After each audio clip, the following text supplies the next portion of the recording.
Well, it's such an honor and privilege to sit here and interview a global icon, and a true global icon, somebody I've known many years. I've been privileged to follow your journey. I've been privileged to work with you. And it is amazing. Your story is inspiring to millions and millions of young women and girls. And it's also inspiring to people like me. It's not just about the young women and the girls. And I'm truly grateful that you gave me the opportunity to interview you today. Now, Lady Mariam, coming all the way from London, Yes. United Kingdom, taking the flight to Nairobi, and then another flight to Kakuma, Turkana County in Kenya. What was the moment during this trip that impacted you the most? First of all, thank you so much. Honestly, Davis, thank you for being my friend, and thank you for following my work for the last nearly 10 years now. And I've been following yours as well. And it is an honor to have you, as our COO now at iamtheCODE. I needed a partner. I needed someone who can come and take the work forward. It's really critical that we Africans help each other. With all the skills you have, I want to take this opportunity as well to say thank you for accepting to come. Be a part of the journey we are in right now. It's a very critical time. And I think coming from London, coming to Kakuma is my African duty, really. I come here because there's a critical need, there's a necessity. As you can see, there's so many young women and girls who have talents, big talents, but nobody knows them. And we need to give attention to young women and girls who are marginalized into our African continent. So I come back because I feel it is my moral duty as an African woman to help my continent. With all the experience I've gained over the last 30 years, I want to give that back to the continent. That's why I come back. And I really, really want to help these young women to have the skills they need. So it doesn't matter how long it takes. It doesn't matter, 9 hours, 10 hours. But it makes me feel very happy when I see them. It's a big, big privilege and an honor to come and spend a week with the girls and bring my friends around. So thank you for being part of iamtheCODE. Thank you. And it's truly an honor and privilege to be part of this amazing journey.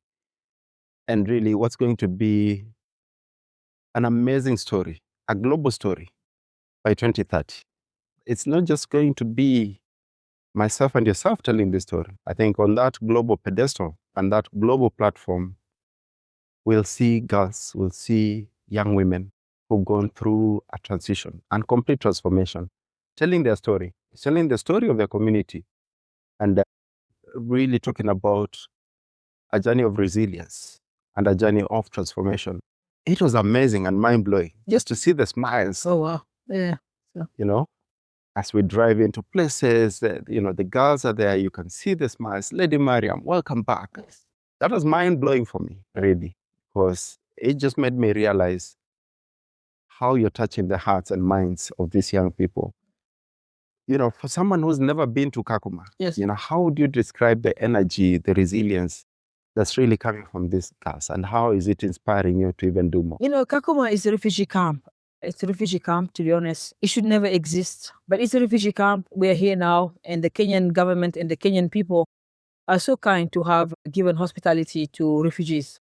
Over 23 nationalities, nearly 400,000 people.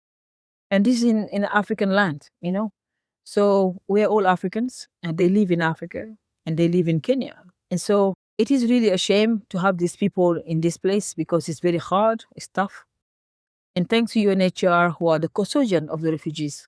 I will also thank the Kenyan government for giving them access to this land. But at the same time, giving them a land is good. Having UNHCR and many, many partners working with them is great. But what is really necessary now is we get the young women and girls the skills they need because they have grown up since I've been coming here. It's a very difficult place. As you have noticed, it's hot, it's hard. They have no dreams. There's information missing. So I'm here to provide information and content. And as you can see, when the girls come to the iamtheCODE program, they have content and information. So, it's very difficult. They get visibility. We have photographers coming. We have so many people coming to help them. So the world can see them and hear them. When I was coming, we didn't have any social media. But now we can go and see the girls, what they look like. because we don't pay attention to the most marginalized because we feel they're not important. But for me, I came here to the World Economic Forum. We came to support the young women and the girls. And I wanted to make it a mission as an African woman to come back to really show them that I am here for you as an African woman who's been through a lot in her childhood. I wanted to give them an opportunity to shine, to be seen, to be heard, to be given content, information, knowledge, power, safety, dignity, and that's why I keep coming back, and that's what Kakuma is. It's really, really a tough place. It's not easy for a young girl growing up, as we celebrate International Women's Week and month. It's very tough for young women. There's no justice for them. People are not taking action. There's they don't know their rights. There's no accountability in many programs that are taking place. So we need to do something about this. We have now the knowledge, the experience to help these young women and girls. So that's why I keep coming back and coming back. And you always talk about the cost of inaction. Mm-hmm. Every time you're out there in the field, every time you're engaging with the young people, with adults, with their guardians, with their mentors, you always talk about the cost of inaction. And that always strikes me because it makes me realize that every minute, every second actually counts. And every minute, every second missed opportunities means that somebody's life, especially young women and girls in this type of context, is completely transformed and changed, either for the better or the worse. Mm-hmm. So if we act, then it's transformed for the better. If we don't act, then, it's missed opportunities. Reflecting on this journey, and iamtheCODE, coming back here, over 10 years, is there anything that surprised you during this trip? I mean, that's a very good question. Anything surprises me? I think I get surprises all the time. But to your point earlier, the cost of inaction is really detrimental to the girls. Because as you know, the world is upside down. There's a different world order now. Refugee camps are not a big priority to the world. There are wars everywhere. And then now everybody's looking, in their backyards. But if we have that sort of mentality, then, many people are missing out. And so, what surprises me is the cost of inaction. The fact that people are not paying attention, they're not funding programs. A lot of money have been wasted around the globe. I've noticed the United Nations and UNHCR, they're struggling right now to find more funding. So we as an implementing partner, we go and fundraise our own selves to bring these programs, to make sure the programs are, not stopping. So the surprise for me is really the fact that people are not paying attention. It takes a lot of time to convince people to come here, to pay attention to the girls, to give them scholarships and help them and train them. So people like you are, very kind, generous people who are, take your time to come and help. So I think what surprised me is what is really surprising for me is the fact that people are not interested, or they don't know, or they don't want to know.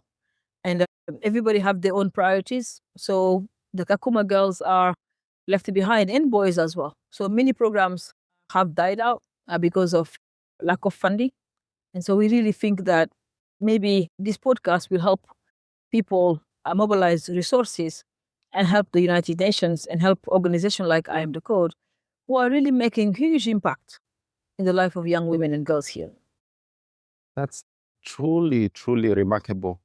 And, for me, when you talk about the cost of inaction and the lack of investments in places like Kakuma, it just reminds me of how fragile the globe is at the moment. So we always assume, and many people assume, including myself, that, we live in a safe country and that, these things are happening to other people. But looking at the recent events in the Middle East, it means that any of us could turn into a refugee anytime. Absolutely. And so if we don't invest in improving the livelihoods and making lives better in places like this, tomorrow it could happen to us. Absolutely. And we'll be in the same position. Absolutely. I mean, what's your reflection on what's happening across the globe? I mean, it's really terrible. It's terrible. I mean, just think about it. We have 120 million refugees around the globe. This will increase as we speak. Many people will be displaced in asylum, leave their countries, leave their homes. It's very, very unfair what is happening around the globe. And sometimes all of this stuff is man-made. If you think about the refugee camps across the globe, It's man-made. Our humanity is really not present at the moment. We have philanthropic funding, donor funding, people who can really give money to help these young people and these young women and girls across the globe. Pay attention to refugee camps. But, refugee camps are very complex places. People see it like that, which is, I agree, is complex because, it takes time to train people. It takes time to come to their spaces and understand. But if we don't invest, I see, investing in refugees and young women and girls across the globe, not just in refugee camps, but also in urban Kenya, in Madara and Kibera, in places where they are the host communities as well. Because we have poverty in host communities. In Turkana, we have poverty there. We have girls who are not going to school. We have girls who are married early. So we're talking about the global humanity here, something I call the supply chain of humanity. The supply chain of humanity is missing completely around the globe. No one cares anymore. Everybody think about themselves. So I think the more we think about the supply chain of humanity, means that every single part of the world, we need to pay attention to refugees, welcome them in our homes, invest in them. When you invest into a young girl in Kakuma, you'll see your return of investment, big time. Because, they're in the refugee camp. They don't want to be here. They want to go to university. They want to have a job, So it's really easy to work with foundations like ours. We have a footprint here. We've been here for a very long time. So we understand them. They trust us. And then just come and work with us and help the girls. It's something that anybody, I think, who cares about, again, humanity and kindness and compassion and support, you can do. But if you don't know, you don't know. So I hope that, as the world is going upside down and wars and, attention is being paid elsewhere, we can also look into, Africa, because this is really the African continent. We have millions of refugees. We have millions of internal displaced people. We have many people who are living between Kakuma and Dadaab, over 900,000 people. They've been here for decades. So someone needs to pay attention to these people because whatever affects them affects us. Our success is their success. But if we don't pay attention to people in general, refugees, marginalized communities, young women and girls, the team is really, right action, justice. But what does justice mean if you can't eat? If you don't have dignity, if you don't have food, if you can't dream, if you don't have content, if you don't have education. So it's nothing for you. So you are really, nobody in society. And this is how we're making them feel. We are making them feel you are nobody because no one is investing in them. So I think my reflection is we need to pay attention to people and really support our fellow human beings. One of the things that really attracted me to iamtheCODE was the long-term investment and sustained resilience in ensuring that we complete the journey. And just meeting the students in university in Nairobi that iamtheCODE has sponsored, has walked the journey with them and now is sponsoring them for scholarships. What is your call to the rest of the world to support these types of initiatives? Because we need to get the girls out of this context. We need to get them to universities. Absolutely. We need to get them out. Everyone needs to imagine, having your 18 years old girl here. You are a father. You understand what I'm saying. And I hope mothers and fathers listening can also understand. It's very difficult for a young girl here. Before even you become 18, there's no program like iamtheCODE. So the girls I met when they were 11 years old, now they're 20 years old. It's time for them to go to university. The world didn't pay attention to where do we send them after Kakuma. Then they need to get scholarships, support, financial support, moral support, mental support, so they can then go not to Europe. One of the things we're building here, the biggest pipeline for young women and girls coders. And so if you invest in iamtheCODE now, you see the return on investment in the next 5-10 years. Because these girls are growing up with skills. So when they go to universities, they're adding value to universities. They've been coached and mentored from 11 to 18 years old. That's the foundation for, your childhood. And now you go to university, you're smart, you're intelligent, you know what to say. But you know what to do. You're disciplined. You know topics and subject matters.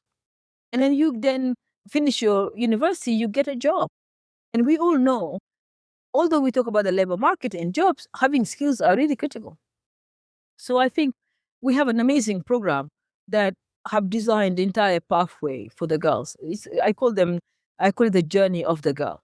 But if you don't understand the people you are serving, you cannot design their journeys. The journey we have is really a very, as you mentioned, sustainable, human, kind, compassionate, and we can see the result. In 2030, we will see the result of the work we've done, and we will be the first organization to have combined humanity, where it's really where humanity is the intersection of, technology, humanity, kindness, compassion, investment, but also understanding the world will be a better place when these young women and girls have jobs and opportunities. Artificial intelligence, the buzzword. Everybody's talking about it.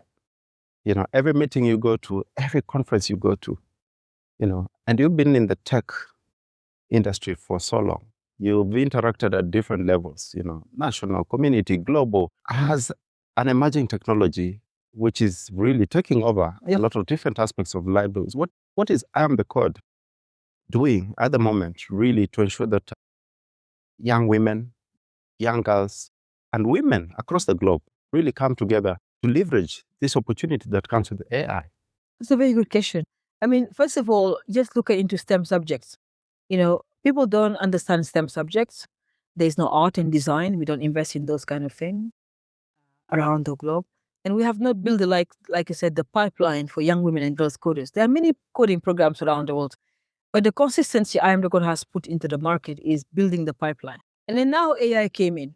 So how can you involve marginalized communities in the AI industry or the AI sector if they don't know how to code or if they don't have tools? Recently, we designed our AI chatbots, so we are helping young women to become creators. But after reflecting, to your point, after working in the tech sector for so many years, I tend to fill the gaps. iamtheCODE is just filling the gap. And we just recently, today, in fact, we launched the Women in AI network. This is going to be a very important network. So as you know, only 26% of women are in AI right now. Now we need to get young women and girls and women across the globe to join this Women in AI network so they can now start mentoring the girls. We will do conferences and events, all of us to be together. It's really the spirit of consensus, the spirit of Harambe, as we say in Kenya. And it is the spirit of Ubuntu. I am because you are. The AI industry cannot grow without marginalized communities. It cannot be just a money-making business, or industry. We need to make sure we include young women and girls from the most marginalized communities on earth to be part of the data, to be designing the solutions. AI infrastructure must include young women and girls. Whatever we're doing around AI, the entire world, without young women and girls participating, we are leaving people behind.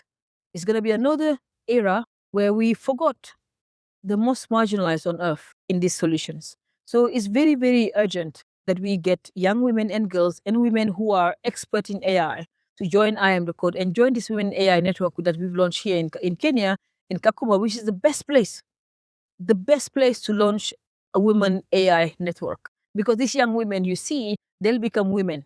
They'll be leading the world. They will be leading the world. A young woman does grow up. She become a young woman, she become a woman. So we need to make sure that this Women in AI network we have, everyone joins, everyone participates, and we are all learning together, right? We want to all learn together to make sure that mistakes are not made.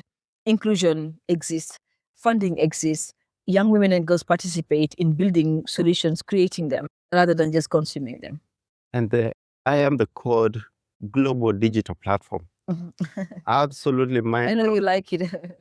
65,000 courses. Talk about that just a little bit, and how this is going to be part of the offer. I mean, the Women in AI global network. 100% big because, again, you can have women in AI networks, you can have so many things, but access to content is very critical. So we have AI courses inside.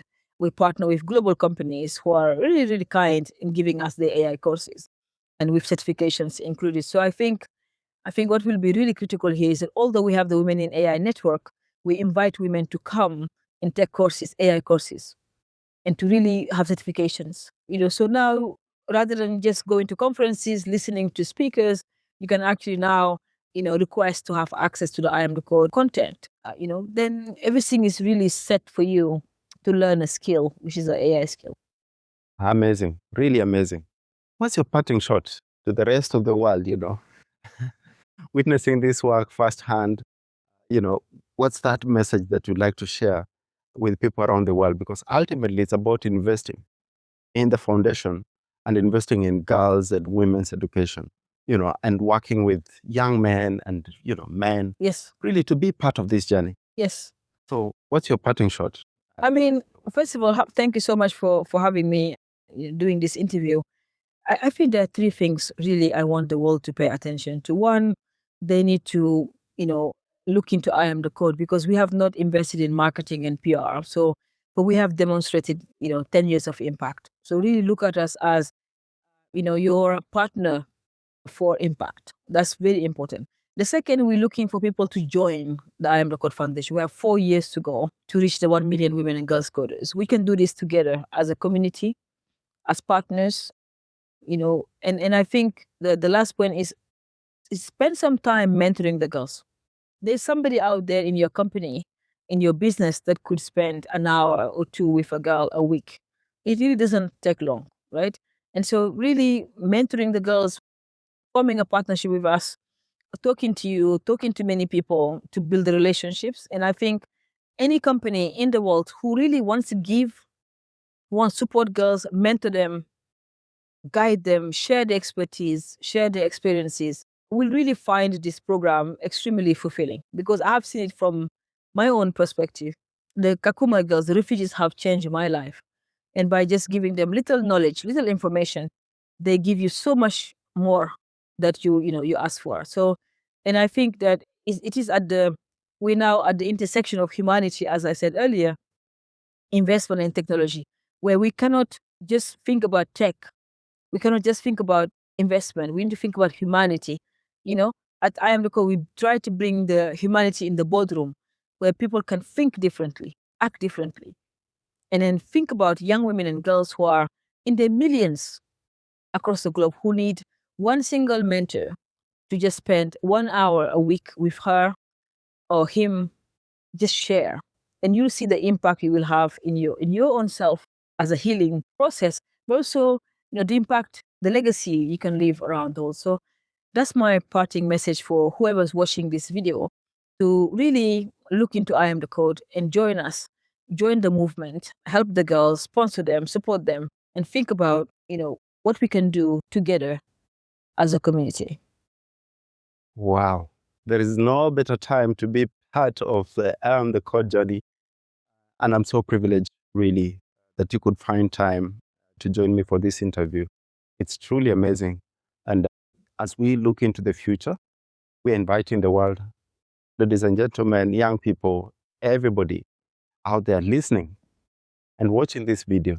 Really, we're inviting you to be part of this journey, because it's not our story. It is about the impact that we're going to have on millions and millions of people out there, especially young women and girls. Thank you so much, Lady Mariéme, global icon, celebrity. And thank you for your humility, and delivering the impact that we've seen. And we look forward to hosting you again, so that you can tell even more of this amazing. Welcome to iamtheCODE, by the way. Welcome to iamtheCODE. We're very excited to have you. It's such a privilege. We're very happy to have you. Very humble to be part of the family. Thank you. Thank you. And listen to you next time.